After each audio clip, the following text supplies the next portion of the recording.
मुख्यमंत्र्यांचा चेहरा आणि सत्तेच्या समीकरणाबद्दल महायुतीच्या तिन्ही नेत्यांची भाजपा पक्षश्रेष्ठींशी चर्चा. बैठक उत्तम आणि सकारात्मक झाल्याची एकनाथ शिंदे यांची माहिती.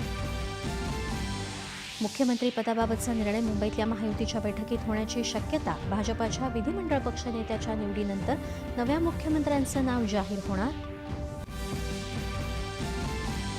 एकनाथ शिंदे यांच्या प्रशासकीय अनुभवाचा फायदा महायुतीच्या सरकारला मिळावा, असा शिवसेनेच्या आमदारांचा आग्रह. शंभूराज देसाई.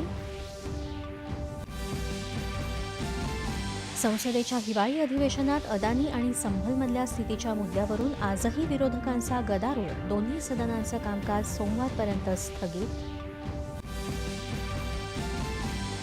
संसदेतलं विरोधकांचं वर्तन चुकीचा पायंडा पाडणारं असल्याचं सांगत लोकसभा अध्यक्ष आणि राज्यसभेच्या सभापतींकडून नाराजी व्यक्त.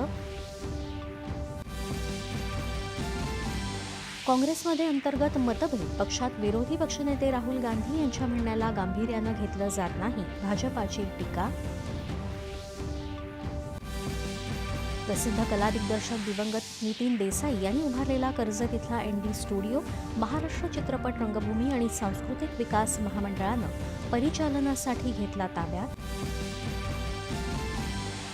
राज्यात सोयाबीन खरेदीला 15 डिसेंबरपर्यंत मुदतवाढ. नाफेडकडून होत असलेल्या सोयाबीन खरेदीला शेतकऱ्यांचा मोठा प्रतिसाद.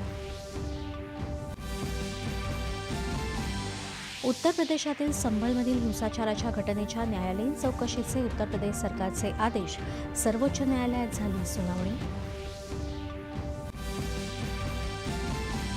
55व्या इफ्फीचा रंगतदार कार्यक्रमानं समारोप. लंपननं जिंकला सर्वोत्कृष्ट वेबसिरीजचा पुरस्कार, तर घरत गणपतीचे दिग्दर्शक नवज्योत बांदिवडेकर यांना पदार्पणाचा पुरस्कार.